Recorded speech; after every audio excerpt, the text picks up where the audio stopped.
Expect the best used car deals guaranteed. Visit arnoldclark.com.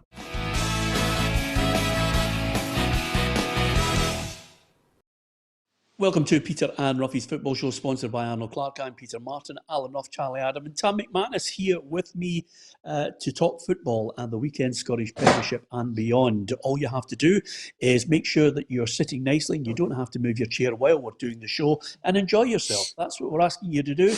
And you can follow us on our Facebook, and you can also hit our subscribe button on the YouTube channel. And I've got to give a special mention to Callum Sharp, who has sent us a message and said, look, I watch the show every day. Any chance of giving me a shout out? Callum, thank you very much for supporting us. We value everyone who joins in with the football family.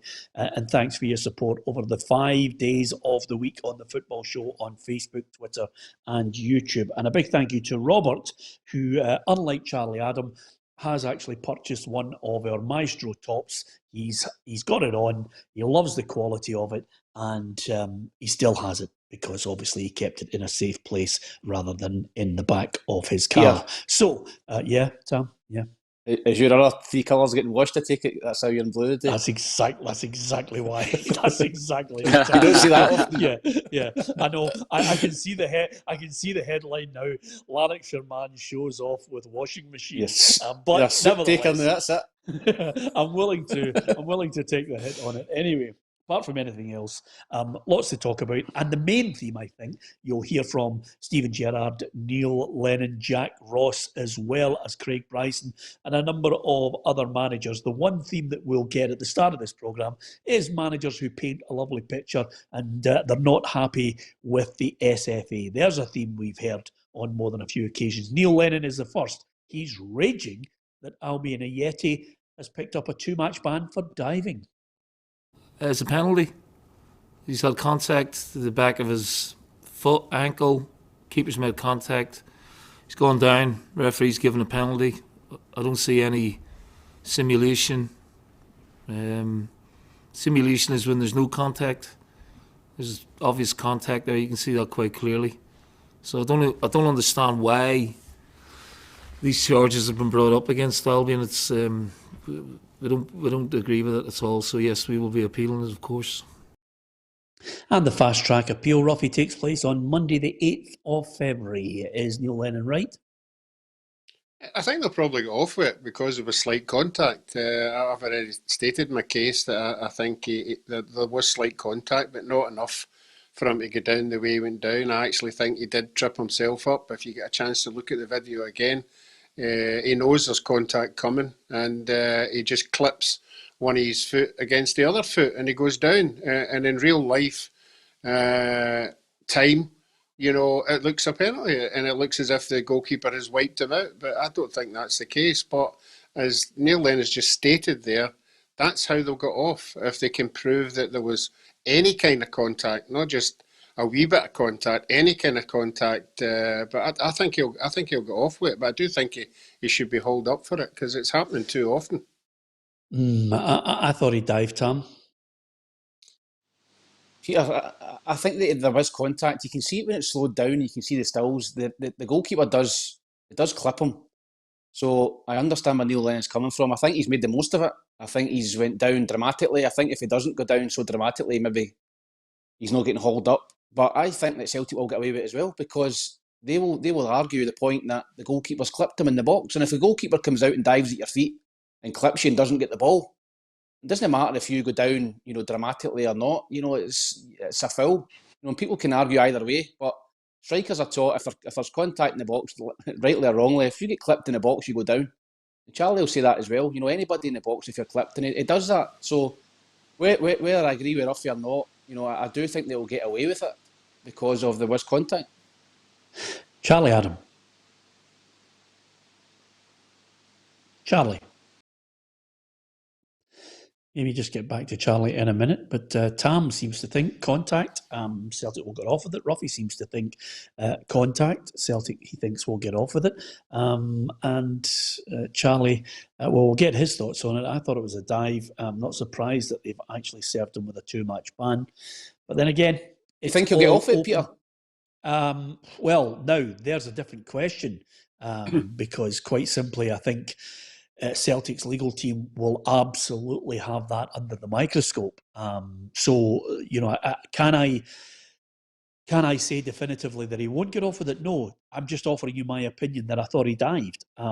But, listen, even stronger cases than that, sometimes, good legal teams go in there and pick it apart and suddenly, they get the two-match ban rescinded. Charlie, do you think it's a dive? I think it's a dive, yeah.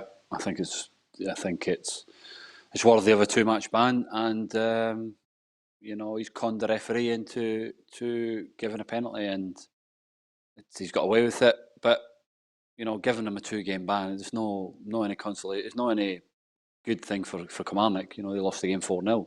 So I think it's a 2-game ban is worthy of it, and they'll move on from it. But it was definitely a dive. Yeah. Also, quite a lot of people will be offering us their opinion on it. And remember, try and offer your opinion and keep it decent, because at the end of the day, it's a game of football. It's sport. It's all about opinions. Some of us agree to disagree, as we will do all the way through this programme, because there's more contentious issues to discuss as well.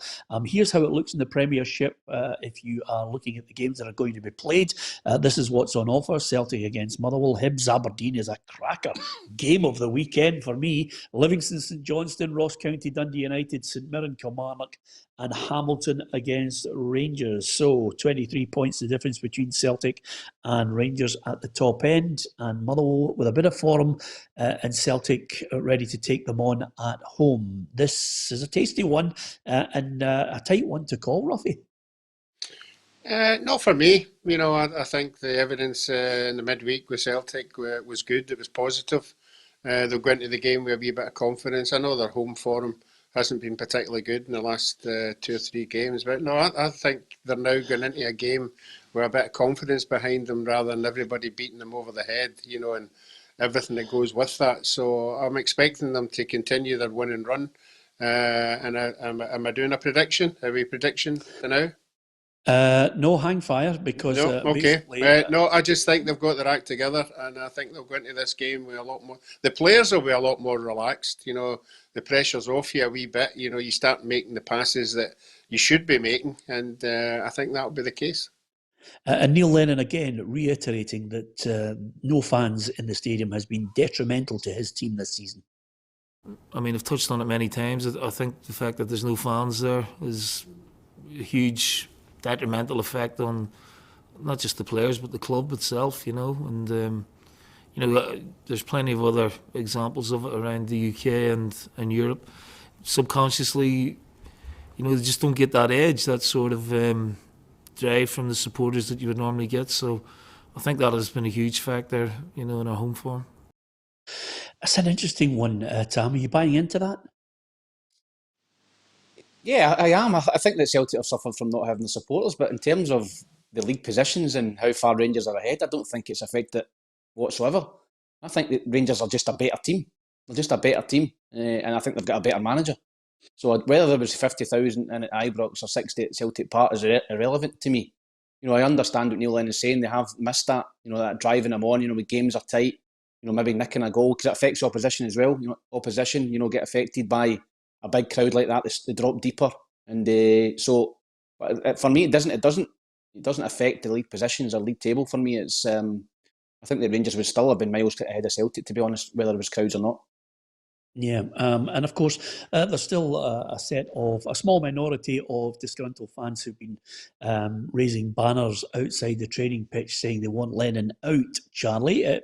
It's not clear how accurately they reflect the whole fan base of Celtic, but there seems to be, at this moment, a Celtic side that I think is just limping along all the way to the end of the season. Yeah, I think you're right, Peter. I think there's obviously a frustrated minority of supporters. Obviously, Peter Lilwell will leave in the summer, which is what a lot of supporters wanted. And why would Celtic get rid of Neil Lennon at the moment? They're in a tough position. A new manager ain't going to come in now in the situation, the mess that they're in, and the players are not performing to the level they can. And, why would he put himself under that pressure even early doors and, losing football matches before he's even really got started? So I think Celtic have been sensible in keeping Neil into the summer, sit down in the summer, reevaluate and see where it goes. But it is it's a small minority that are shouting for this. But over the wider thing, Celtic have just not been good enough over the whole season. Yeah, I'm going to go, Charlie, Celtic to win by 2-1. I'm going to go 1-1. Roughie? I'm going to go Celtic to win 2-0. Tam? I'm going to go Motherwell to score 2 goals, but Celtic to score 4-2. That is a magnificent. Do you know what I love about you, Tam? Now we're now getting to the meat and bones of the head to head, and you have just gone mental. In fact, I think behind you that painting is a fair reflection of the way your mind is working at the moment. The odds on 4-2 is magnificent. My fake plans. He's going to fall further behind, Roughie. 4-2. That's outrageous, isn't it? Yeah, he said 2 correct scores there. That's dug him out a wee hole there in the last couple of round of game. I'm looking forward to. I'm looking forward to. If he gets 4-2, if you get absolutely. 4-2, you're very welcome to 5 points. In fact, I'll give you 6 points if you get 4-2. That's brilliant. That's great. Can we take it off you, Roughie? Is that okay? Brilliant. No. Tam's puffed his chest out a little bit with a couple of decent results this week, isn't he? Yeah, absolutely. He's back in the running, Charlie. But I have to say, Charlie, you're looking as if you've done a right good lot of hard work this week in preparation for your game with Dundee, which has been called off with a waterlogged pitch. What do you make of that? That's a blow, isn't it? Yeah, I've just looked at my phone there and I've got the text to say we're training now tomorrow. So game off, pitch is not in great condition. Obviously, our game against the Ayr was called off a few weeks ago with a bit of water, and it's just battered in for the last 2 or 3 days in Dundee, and obviously the game's off now. So yeah, we'll be training again tomorrow and preparing for Tuesday. So that'll be tough, but that might even be in doubt as well. Yeah, that's your worst nightmare, Tam, isn't it? Players love to play regularly rather than training. Oh, depends what they do. Obviously, I think a game on Tuesday saved you, Charlie, for getting ran into the ground. If it was Jim Duffy. That's no saving us. No with a manager. It could be a good one. It could be a good one tomorrow. Yeah, when I was at Dundee, we played East Stirling in the Challenge Cup, Ramsden's Cup, at the start of the season, and we were terrible. We played them at Dens Park. We won 2-0, and but we were poor, really, really poor. So after the game, Jim Duffy came in and says, "Take your boots off and put your trainers on." The boys had just played 90 minutes, and he went out and said, "Right, run around the track." We done a 20-minute run around the track, and if everybody didn't get in 20 minutes, you were doing it again. So big Bobby Man was getting lifted towards the end of the line by you at the end. He was getting carried, and else we were doing it again. But, aye, that was Jim Duffy for you. He needed to say the word to him. Yeah, is that the worst situation you can think of, Roughie, or have you had worse than what Tam has just mentioned there? We had a game up in, I think it was Ross County, and after the game we won 2-0, and wee Bertie gave us the night off, and he says, "I want you to go down to the Ross County Social Club and just fill your wellies, have a right good night out, drink as much as you want."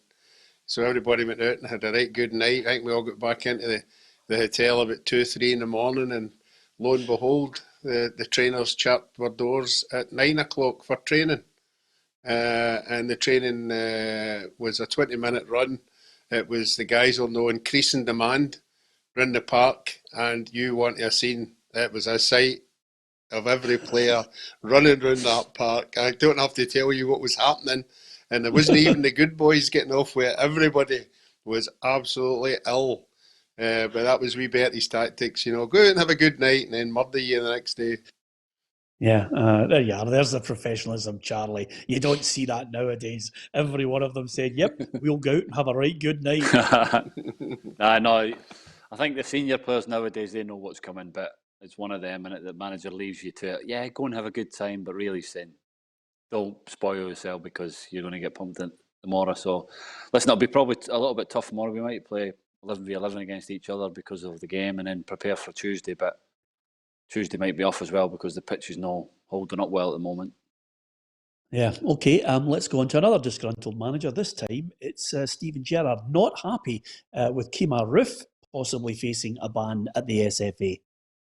I haven't had time because the notice of complaint came through 10 minutes ago, which is quite frustrating because we've had 2 sessions to prepare for Hamilton and he's been heavily involved in both sessions. So in terms of having to think, in terms to decide what we're going to do as a club, we'll do that in due course. In terms of the tackle, you know, I haven't really thought that much of it because I thought the referee dealt with it. He was 5 yards away. Okay, I thought it was worthy of a red card, Tam. Yeah, it's a stonewall red card. And first and foremost, I don't think he's meant to do him. Right? I think he's meant to. He's took a terrible touch. I've done it myself as a striker plenty of times. Had a terrible touch, and you go and you try and put your body. You try and put your body in between you and the defender to try and shield the ball, and that's what he's done. But he's judged it horribly. He's went over the ball. Obviously, he's reckless. He's right into Murray Davison's shin high. You know, you see the picture there. It doesn't look good viewing. And for me, it was a definite red card. It didn't think he meant to do him, but it doesn't mean it's not a red card. So for me, the referee got it wrong on the night. Yeah, intent shouldn't come into it, Charlie. You know, but lots of good players have just mistimed the tackle. We all have, yeah. We've all sometimes mistimed tackle, but listen, it's something that Rangers will sit down and look at and realise what they want to do. When you see it, close up in normal speed, it's probably a red card, and when you slow it down, it looks worse. So we'll see what happens. But I think Rangers won't appeal it, and they'll probably take a couple of game ban and they'll move on for it. But it's a blow because they'll have Morelos and Roof out. Yeah, are you surprised, Roughie, that he got the notice of complaint? No, I just repeat everything Tam said. I don't think he meant it. I think it was reckless. It was dangerous. And where they caught the boy, it could have been a broken whatever, So I think Rangers should just accept it. But it's unfortunate just now because Rangers have got something going on with the consistency of these panels. So if they test this one out, it'll be interesting. But I don't think he'll get off it. Just remind me, what was Roy Keane's mistimed tackle against the boy? That he waited 8 months to get. Aye. Yeah, that was a wee bit mistimed. I don't think it was mistimed. I think that was the word you were looking for there, Roughie, was premeditated. That's the or timed to perfection. Yeah, absolutely. Time to get him 7 months later. Yeah, absolutely. That's what sometimes players are like. They wait and they'll bide their time, and that was certainly one of the. Oh, you never forget up there with the worst. Oh, it was. Gareth Bale ever plays against Charlie again? Oofed. He's getting 2-footed. He will not let that go, will he, Charlie? He's outrageous. He's not letting it go. No, absolutely. If only there was a staff party, Charlie, and then you could absolutely have a two-footed challenge on McManus. But unfortunately, we can't get that at the moment. As far as the game against Hamilton, listen, this is 24 wins and 3 draws for Rangers. It's a spectacular run. But even with Hamilton propping up the Premiership, Steven Gerrard's not quite sure what they're going to do on the day. I can't predict with full confidence what Brian is going to do in terms of his game plan and how he's going to approach the game. One thing I will say about Brian and his teams, they always come and have a go. He normally goes with 2 up front, and they come and really play with energy and try and cause you as many problems as they can. We've never really faced a Hamilton team where it's been a complete block for the full game, that's for sure. Yeah, so complimentary towards Brian Rice and his tactics on this one. I'm going to go for 2-0 to Rangers, Roughie. I'm going to go a wee bit more than that. I'm going to go 3-0. I think the way they lost the 2 late goals in midweek were evident there that their defence is vulnerable. So I'm going to go 3-0. Yep, good for you, Roughie. Charlie? I'm going to go 4. Brilliant, Charlie! Just going full tilt. By the way, he's got his Oasis tracky top on. He's just about to put the hood up, and he's ready for it. Tam, what about yourself? Yeah, there you go. All right, take that, dude. Yeah, he does. Yeah, absolutely. Just about to run 8 miles. Tam, I'm going to go for 3-0 to Rangers as well. I think that this is the season for Accies. I think they'll go down this season, and I liked Steven Gerrard saying that Brian Rice never plays a low block, and he always has a go and all that. So they do have a go. You know, the old mind games there. It'd be But interesting to the see thing if- is, he did at Ibrox, didn't he? And he got an absolute I know. doing, didn't he? So if I was that'll be- Hamilton that'll Accies, I be would in play a the- low block. Nah, I would if be I'm- trying to listen, just sit in. I think if I'm Hamilton now, you've got to change the way you're playing, because it's not working, is it? They need to try and shut up shop, even if it's 5 at the back and 4 in midfield, and try and get legs forward that way. So it's always tough against Rangers, but I just think the quality will show in the end. Yeah, for me, Peter. time for 3-0. Okay, time for Brian Rice Rangers. to park the double-decker bus. Is Tam's advice for Brian Rice. Will he take that? Only time will tell. Game of the weekend is undoubtedly Hibs against Aberdeen. And if you want always the latest breaking news on it, Florian Camberry is going to miss the game for Aberdeen because he's stuck in Switzerland. He cannot get He's bottled the it. work permit. No, he can't get the work permit, so he can't travel. Yet again, a chance for him to go there, even if there are no fans. I'm sure the Hibs fans would be shouting from the flats. I'd have been giving him across abuse the to the commentary box. Yeah, absolutely. Yeah, well, I was going to say, and you as well. So he's not going to make it, but it's still. Listen, it's not gonna Irvin's take not away working, from a is he? great game. Well, no, he's been. It's been it isn't a strange thing. I mean, there, but for the grace of God. I mean, we all have had slip-ups from time to time. We make mistakes. We all make mistakes. Shut it, Roughie. But I was going to say, don't do that with that jumper on. Now, don't you go into the gutter. The point I was going to say here is quite simply, on the club television, we've had a fair few incidents over the last few weeks or so, but nevertheless, Irvine Welsh apart, still going to be a great game, Tam. Yeah, it's going to be a great game, I think. Listen, I'm saying it's going to be a great game. I don't think it's going to be a great game. I think it's going to be a tight game, a poor game on a poor pitch. I think you've got Aberdeen who are coming down. I think will be quite defensive as usual. You know, they'll defend and they'll try and hit in the counter attack. The pitch is not conducive to playing good football at Easter Road at the minute, so I think it's going to be a drab 1-1 draw. Hopefully, I'm wrong and Hibs go and beat them. But you know, Hibs have not managed to beat Aberdeen this season. They've not managed to score a goal against Aberdeen this season. So I think anything, a goal, a point would be better than we've been used to. So I'm going to go for one each. Yeah, I'm going to go for a slender Hibs win on this one. I think in the overall predictions I put 1-0 to Hibs. Charlie, just because of the expectation level at both clubs, if Aberdeen lose this one, I think there will be a real bit of pressure coming on Derek McInnes on Monday morning. Possibly. There's signs of it already, isn't there, with banners outside the football club and things like that. So it'll be interesting to see how it goes. But I'm with you, Peter. I think Hibs could nick this. I think that Hibs will take full advantage of being at home. The pitch obviously is not great, and it'll be a battle. So I'm going to go for Hibs to nick it 1-0. Yeah, of course that would open up a 5-point gap. Roughie, are you going for your old side to do it? Yeah, I am. I think there's not a lot of confidence in Aberdeen just now. We saw that in midweek. You would have thought, obviously, with them getting an early goal, they'd come back and offer some kind of resistance, but it was pretty weak. I just think Irvine, Cadden, I think they're, and Boyle obviously getting a good goal. I think at home, they've certainly got more players at this precise moment in time that are dangerous than Aberdeen have. So I'm going to go Hibs to win 2-1. Yeah, quite a lot of people thinking this one could be, a defining moment, but not according to Jack Ross.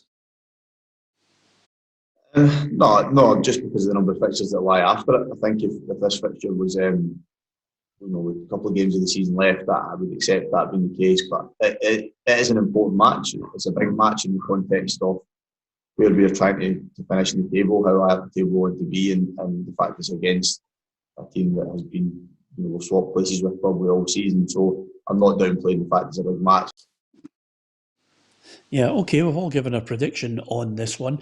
Just a blow, I think, for Aberdeen and going into this one, Tam, is one of their better players, Ryan Hedges. He's out for the season now. That is a body blow to them.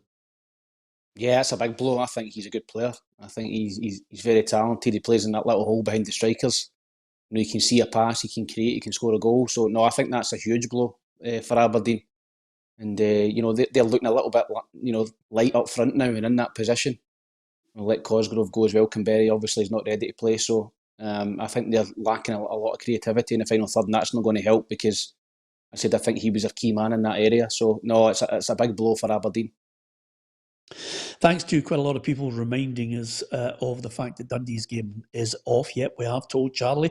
And as you can see by his face, he knows he's facing a fair bit of training tomorrow as well. But I'm sure he'll be able to get through it with a bit of class. If it's 11 versus 11, there's always I always remember Roy Keane saying some of the toughest games Manchester United ever had weren't in the Premier League. They were actually in the training, Charlie, because of the standard of player that they had at United at the time. From your point of view, well, if it was 11 against 11, would there be a few of the Dundee boys just trying to give you the message to think, hey, I want his place? Yeah, also, but chasing 18 and 19-year-olds around the pitch again, Peter, is not something that I look forward to. Do you know what I mean? So now, no doubt, one of them will little hatchet man at the end, or somebody will get it at one point. But no, listen, it's part of the game, and it's good to be able to get these games on, and at least we could still train and prepare for Tuesday. Yeah, the reserves always beat the first team, Peter. Yeah, no chance. Right? Charlie, reserves.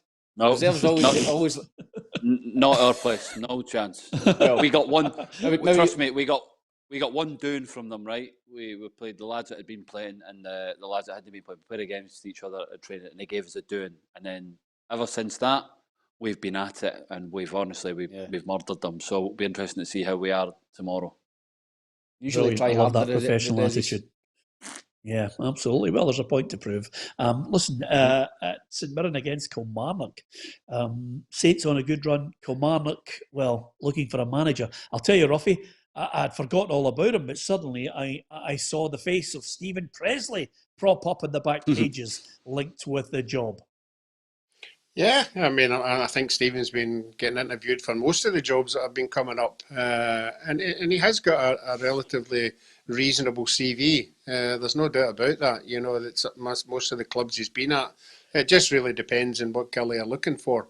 I would certainly think if you were giving him an interview, he would do a very, very good interview, because we've all heard he's a good talker in the game. So I think it'd be interesting to see what the other candidates are, and then we'll get a better chance of which way we're going to sway on this one. Yeah, listen, I know it might shock you, Tam. There's a perception and a reality with lots of people. I like Stephen. I've got a lot of time for him. I like listening to him, and I like the chat from him. He's a good lad. I think he's got something to offer. Whether Kilmarnock think he's got more to offer than a Tommy Ride, a Stephen Robinson, maybe even a Jim McIntyre, is open to debate. But he's good company. I know he comes across sometimes people might think he's a bit dull, but not for me. I think he's got something to offer our game. Yeah, no, I agree with you. I really like Stephen. I hated him as a player, playing against him in the Edinburgh derbies. Honestly, I thought he was a tool. Right, honestly, I did. I thought he was. I thought he was a tool. I thought he was a tool, but I'm tipping him for the job. But he actually signed me for Falkirk. It was amazing. We had some battles. So he must have been a tool. One day. He was a tool after all. The coolest one. So he phoned me one day, and I thought it was one of my pals at the wind-up. But it was Big Elvis, and he signed me for Falkirk, and I worked under him for a year. He looked after me at Falkirk, and I really, really liked him. I thought he was a good manager as well. He had a bit of everything about him, so I think I would like to see him back in the game up here. I like him. I like the way he talks. I understand why people don't like him. If you don't know him, he comes across a wee bit arrogant, but if you know him, you know his sense of humour, you know what he's like as a guy. Yeah, I think he's a top guy and a good manager. So I would really, really like him to get back into the game up here at Kilmarnock.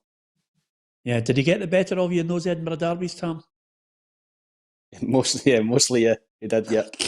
Can I add to that? I was lucky enough to do a bit of pre-season training when he was at Fleetwood, and speaking to him with him and Neil McFarlane was his assistant coach at the time. And how he spoke and how he seen the game is how I wanted to play football. If I was a manager and coach, how he thinks about it, periodisation and things like that, and how he sets his team up to play. I think he'd be a good fit for Kilmarnock. The problem is having the players to play the way he wants to play, and that could be the issue there. But he's a good coach, good manager, has good skills on the training ground. So I think it'd be a good one for Kilmarnock to definitely to look at, because he impressed me when I was training there. Yeah, Roughie, what do you make of Charlie's comments there on periodisation? I know you put a document together on periodisation and what you thought about it. What's your thoughts now? Has it changed? Well, my first reaction was I thought it was a woman's thing rather than a man's thing. But, there you go. as soon as Charlie said it, I thought, Roughie, this will be Roughie. But anyway, apart from anything else, anyway, brilliant. I can just imagine Bertie getting you guys all out there and say, right, we're going to talk about periodisation today. So magnificent. Anyway, apart from anything else, whoever gets the job, James Fowler says they have to, the players have to realise that there's still a lot of talent in that squad. Yeah, I think it's to go and win the next game. I think it's going to express yourself, show that you're a good player. Now I've been in a situation where you come in a run of results where you're not winning. It does affect your confidence a little bit, but it's up to obviously the staff, the backroom staff, every department that supports the players, whether it's analysis, medical as well, to show these boys that they are good players, and just to remind them of that on a daily basis. And as I say, certainly for them to express themselves in the forward areas. It's tight at the bottom. I'm looking at the table. Just 1 point between Killie and Hamilton Accies, and I think St Mirren can edge this one and win it, Tam. Yeah, I think Kilmarnock are in a bit of trouble. They need a manager in quickly. I spoke about it a couple of weeks ago. They have dropped like a stone down that league. From being a potential top 6 club, they're now looking at the bottom of the league. So I think they need a manager, and I think St Mirren are in good form. Obviously, I think the sending off affected them during the week, but I thought they still played pretty well against Hibs. So I think they've got more than enough to beat Kilmarnock, and I went for 2-0 to St Mirren. Yeah. What about yourself, Roughie? I think this is the day where as we're talking about there, the Kilmarnock have got to show a bit of fight. They have got good players. There's no doubt about that. We've seen it throughout the season at particular times. So I think that they will roll their sleeves up tomorrow and get something out of the game. So I'm going to go for 1 each. Yeah, Charlie? I'm in this St Mirren. I think St Mirren will beat them. I'll go for 2-1. Yeah, okay. Ross County against Dundee United. Now, Yogi, if you're talking about new managers coming in and having an impact and making a difference, John Yogi Hughes, Tam, has certainly done that with County. I'm looking at them now and suddenly you're thinking to yourself, can they really can they make a push away? Do you see signs that they can get away from that bottom end? Yeah, I do, Peter. I think Yogi's come in and done a great job. I think that, but I also think that Ross County have got good players. They've got a really, really strong squad. They've had a decent window. They brought big Jordan White in from Motherwell, who had a poor time at Motherwell, but he's come on. He scored the other night and set up a goal, so that'll give him a lot of confidence. Billy Mackay there as well. I think they've got talent. Michael Gardine. So I don't think Ross County will go down this season. I think they'll be fine, and I think they'll win. What have I got down? I've got 1 each. Ross County to draw 1 each tomorrow. Yeah, I've got County to win. I know it's a Roughie. I know why you're laughing. I've got County to win, Roughie too. I think I've got it as 2-1, but I think County will win again. Dundee United for me, I don't know what's happened to them. I don't want to talk. I don't want to try and tar them with the brush that the players and the wage cuts and certain players who are on hefty money. But something's gone wrong with them, and they're not responding at the moment to Mickey Mellon. No, I think the manager themselves a bit confused in how to approach the games. I think early on in the season they were getting hammered 3 and 4-0, so he's obviously had to look at it and saying, right, I need to stop this. And then they went on a wee run and 0 each and no losing goals, and then he said, okay, I've done that. Now I'm going to try and play attacking football, and now he's playing 3 strikers, and it's just not working. It's just they're now losing goals and losing games. So I think their confidence is out the window, and this will be the first time for a wee while. I'm going to predict Ross County to win 2-1 as well. Yeah, okay, Roughie. I want to thank Alan Tinto, who sent us a message, and I think Alan, who does listen to the programme on a regular basis and obviously listens to any line that comes out from our panellists, and I think he summed it up brilliantly. Alan Tinto says, Tam, I think they'll win one each. Yes, absolutely. That's exactly the way it went, Alan. I mean, Tam building it up and then says, I think they'll win one each. Fantastic. I mean, that's Charlie, you can't buy that kind of punditry, by the way. I mean, he just built that all up there. You know, I think they'll win one each. Yeah, it's just that's what you're up with nowadays, Peter, isn't it? You can't get the right staff.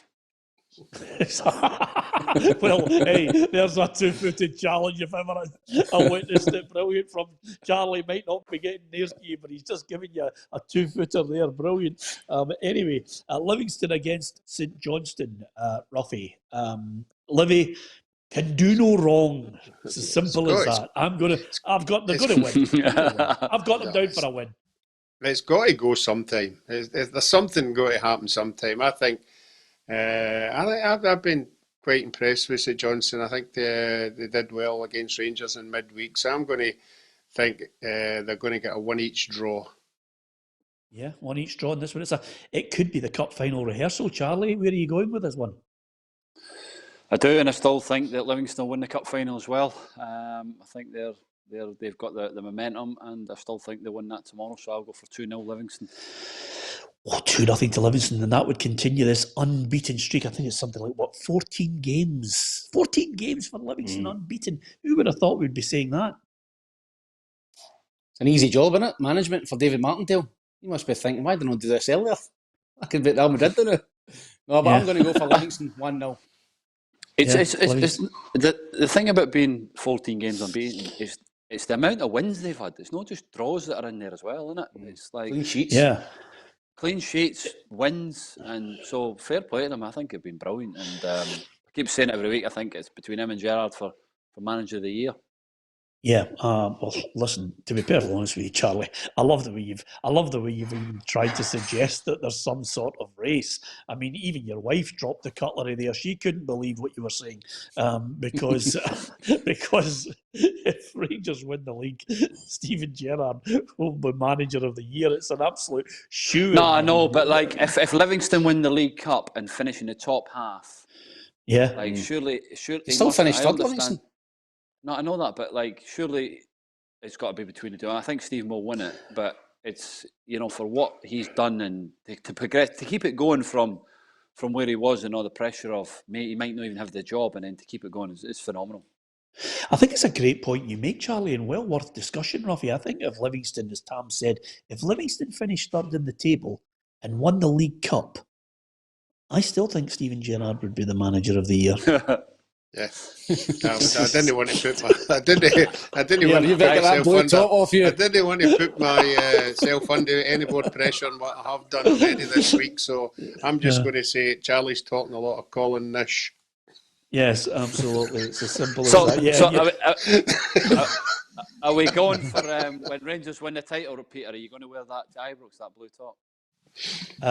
Well, this is, as you know, this is a top to commemorate that great French team of 1982. It's got nothing to do with that. It's got nothing to do. Charlie, he's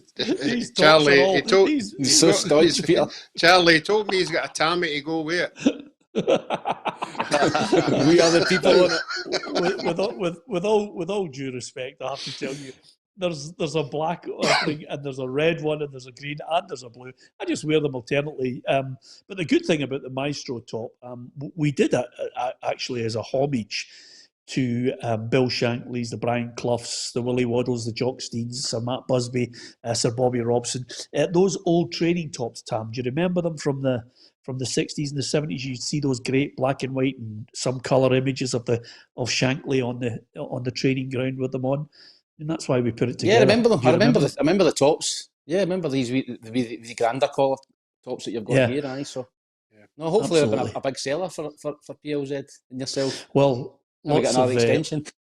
Lots of you'll get an umbrella and that's it. Shut it. Isn't it amazing how he takes it for just give me freebies? Yeah. Brilliant. You've got 14 jobs that we got. 14 jobs that we got. I know. I'll never forget that year when I suggested to Gordon Smith that he had his company turkey at Christmas. Knowing quite well there wasn't a turkey at Christmas. Wasn't he too happy? Oh, honestly, it's fantastic. Oh, Roughie, Smudger. honestly, Smudger was the easiest guy in the world to wind up. It was absolutely unbelievable.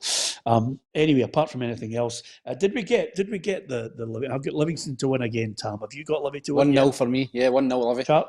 Charlie, I said 2-0. Yeah, well, I went for a as draw. far- Did you? Brilliant, Roughie. Yeah. There's you drop Yeah. points again.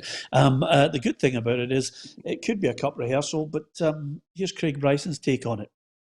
It's hard to judge into it. It's hard to judge. Obviously, it's Astrograss up there, so it's a wee bit of a different game. I think the pitch is a wee bit smaller as well compared to Hampden, which is massive. So we'll see how it goes. We never put in a good performance the last time we were at Livingston, so we'd be looking to put that right on Saturday.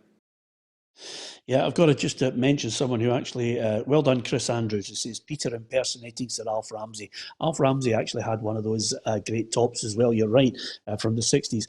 Tam mentioned the predictor scores to see exactly where the head-to-head is. Let's have a look and see how close it's getting now with the predictor. 220. Tam, what a fantastic run. 221, Roughie at 213. Tam, you must be happy with your predictions from midweek. Yeah, had a good What's week. he on? Had a good weekend. I never seen that. What's he on? He's on 220. He's I'm on ahead of you. 221. He's on 221. I'm on 223. You're on 213, Roughie. You happy with that? Ruffy's Obviously not not. happy. He's not Not happy. happy at all. But nevertheless, Tam, that is getting mightily tight. Just out of curiosity, I don't think we've asked you before, Charlie. If you were looking right now, I mean, it's a tight race. Who would you be betting to win in the predictor, and who would you be betting to end up in last place? Roughie's last. He's gone. He's got no chance. Right. Okay, that's fair. And between I've me got- and Bonzo, He pulls out a couple of decent results every now and then, McManus. So you got to go with the boss, ain't you? I'll go with you, Peter. I think you'll just edge it. God, yeah. well done, Chaz. Give him Well an done, extra Chaz. shift, Peter.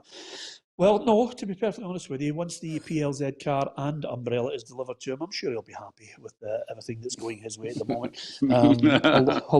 Although whether he uses the PLZ car or the white van to pick up his wages is another matter completely. We've got a standing joke at the moment between you and Naismith. Who's got the biggest armoured truck to pick up the wages?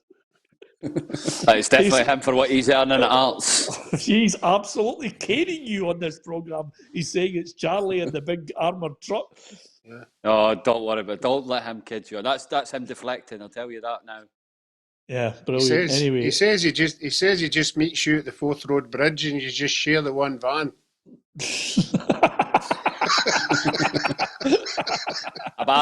I've got men round the van as well. I've got security with me. No, I just don't drive. Yeah, absolutely. Ayr United against Hearts tonight. Here's a look at the fixtures for the Championship just to see exactly what's on offer. Charlie sadly not involved in the old Dundee game. It's been called off due to a waterlogged pitch. But Ayr United Hearts, Greenock Morton against Wraith. Dundee, Cali Thistle is gone. Alloa, Queen of the South, and Arbroath against Dunfermline. Listen, here's a good thing, and I think it might be enough to stave off the breakaway. Who knows? A new UEFA. We're going to try and react to it. Here's the changes that are going to be discussed to the format of the Champions League. The proposal to expand the Champions League to 36 teams from 2024, expand from 125 games to 225. The current group stage would be replaced by a 36-team league. Each team would play a total of 10 matches. The top 8 teams would automatically qualify for the last 16. The bottom 16 teams would play off for the final 8 places. So yet again, a restructuring of things to try and stop dissent, breakaways, talk of breakaways. Charlie, are you happy with the way that's put together? Do you think it's enough to stave off some of the unhappy campers? I hope so, Peter. I think it looks good. I'd like to see obviously gives, hopefully other clubs, Celtic, Rangers, to get a chance of getting into the Champions League if they can. And no, I'm all for that instead of the big boys going away on their own and doing their own thing.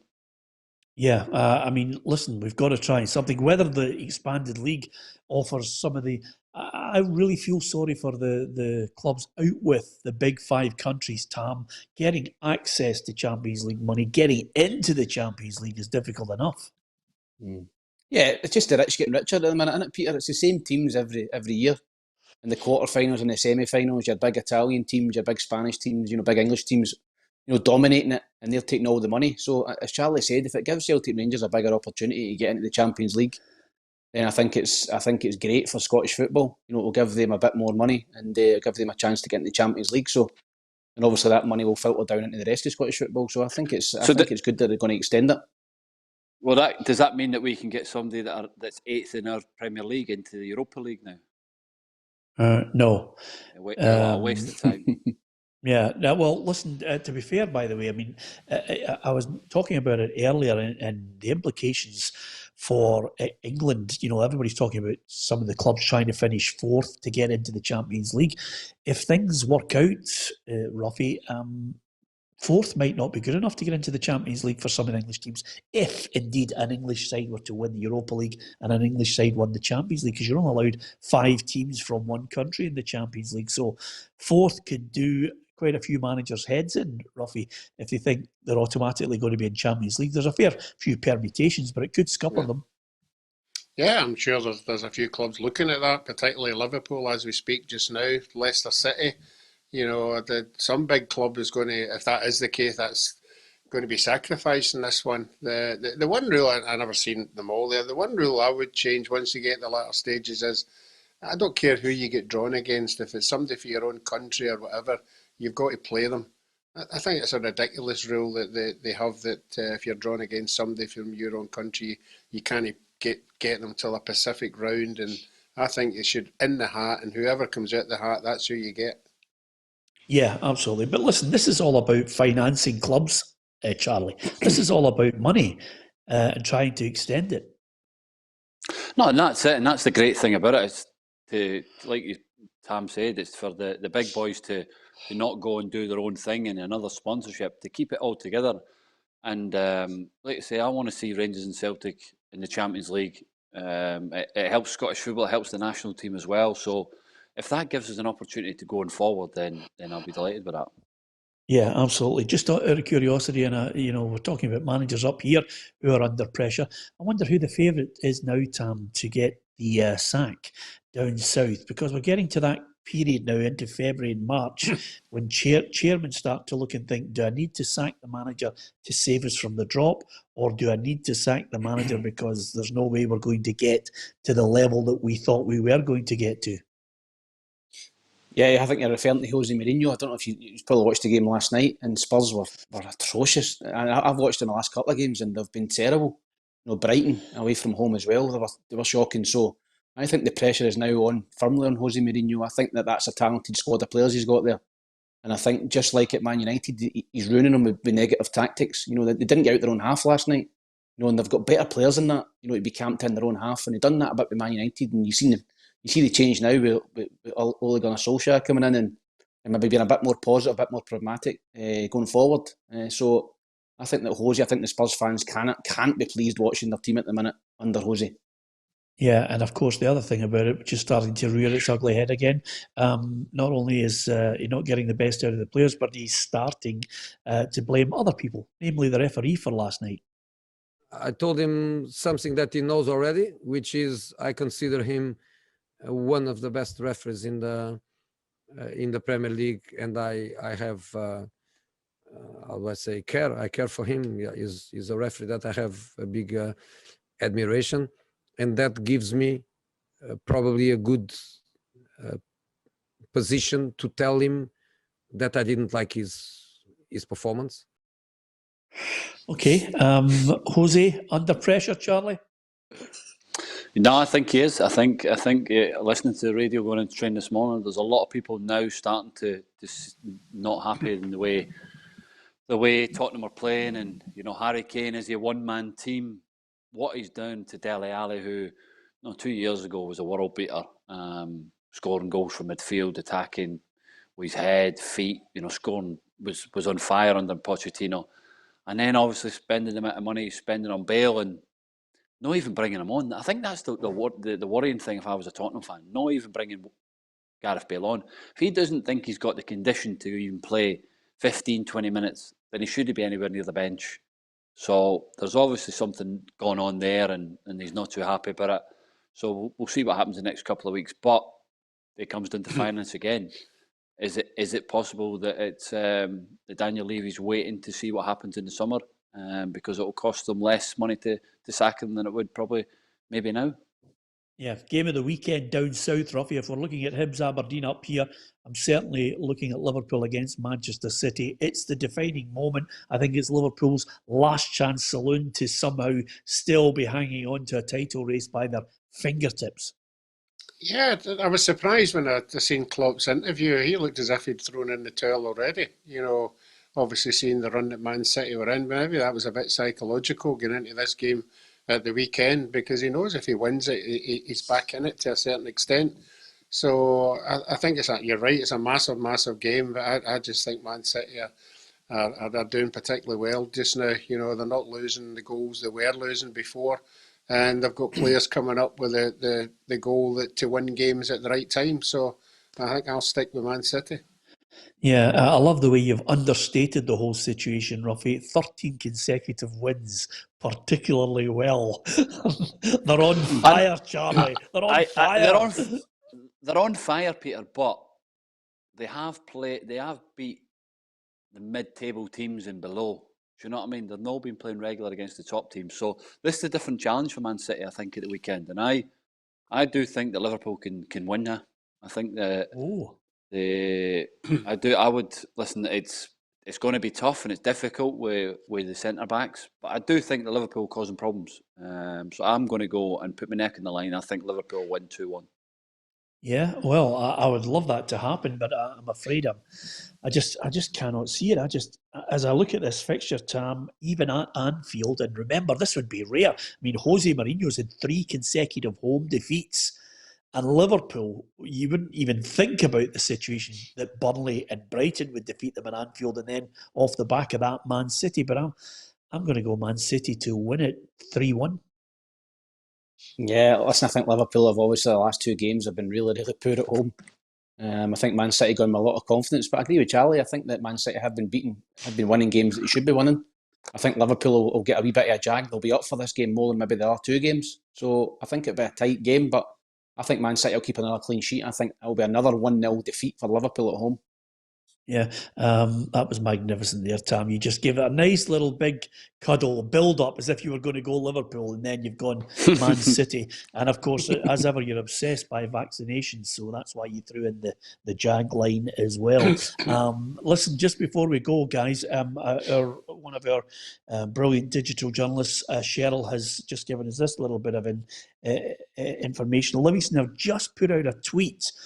Just random, and it's what we were talking about, guys. Livingston are pleased to be contacted by London-based football intelligence company Nordensa to inform us that we've been recognised with the mid-season Best Management Team Award in the Scottish Premiership. So, Nordensa calculated it by dividing the total team value as estimated by Transfer Market by the number of points accumulated in the league. So Livingston have grabbed 31 points in 22 games and finished the mid-season in 5th position while starting the season with a team valued at only €6.4 million. So, Charlie, even at the mid-season, Livingston have the manager of the year. But there's a long way to go. Give me peace, Peter. What's that, a voucher for Asda, Tesco or something? Give me peace. It's also the most pointless tweet in the world. Oh my God. Absolutely. Absolutely. Listen, you know what's happening? The PR guy has thought, that's fantastic. We'll put that wee thing out there. I mean, listen, everybody loves, Roughie, everybody loves to get nominated for awards or just being given one, you know? Yeah, it is a massive debate, and usually at the end of the seasons, if somebody runs away with the championship, the people start voting for them instead of I think it was Neil Lennon won a treble 1 year, and lo and behold, we were voting for people further down the league and somebody who'd done well under the budget they had. For me, it's all about winning things and winning trophies, and and that's what it should be. Yeah, absolutely. I wonder who'll win the co-commentator of the year award, Tam. Once the nominations Nobody come in believes for you, that Hamlet. by no. So between you, it's between you two at the moment. You two are doing co-coms every week. Yeah, well, I was going to say to you, it's going to be really interesting, Tam, who picks up the award at the end of the season. Irvin Welsh will be in there too. Mental. The country's mental. Thanks to all the people who've given us lots of great messages. We try and give as many people a mention as possible and read out some of your comments. Obviously, there are some comments that we don't read out, and as ever, we will mention to you that we will ban anybody that's really upsetting you. We've started to go through quite a few of the people who don't really care about football, don't even listen to what we're saying on the programme. They're just there to annoy other people on our feed. So we will get to them. Don't worry about that. But the good thing is the majority of people, I would say as high as 99%, love their team, love their football, and are going to enjoy the weekend north and south of the border. Hopefully you'll stick with us, follow us, share it on Facebook if you can, but do follow us, hit the follow button. And if you're on YouTube, hit the subscribe button as well. We'll be delighted that you can join the football family. And I did mention in January that there's a fantastic competition coming up. And believe me, it's on its way. The PLZ Soccer Hat-Trick competition will give you the chance to win yourself an Xbox, an iPad, and a fantastic Diego Maradona canvas. We'll give you details of that coming up over the next week. And I can tell you, if you've got a bit of time, I had a one-to-one with Jim McAllister, who's a great lad who decided to hang up his boots last week, and I caught up with him to look back over his career. That's on our one-to-one in the podcast as well. You can get into that. Charlie, enjoy the training tomorrow. We are so glad we're not there with you. And from Tam McManus, from Roughie and myself, take away this classic line from Tam McManus, which is, I think they'll win one each. Thanks for watching.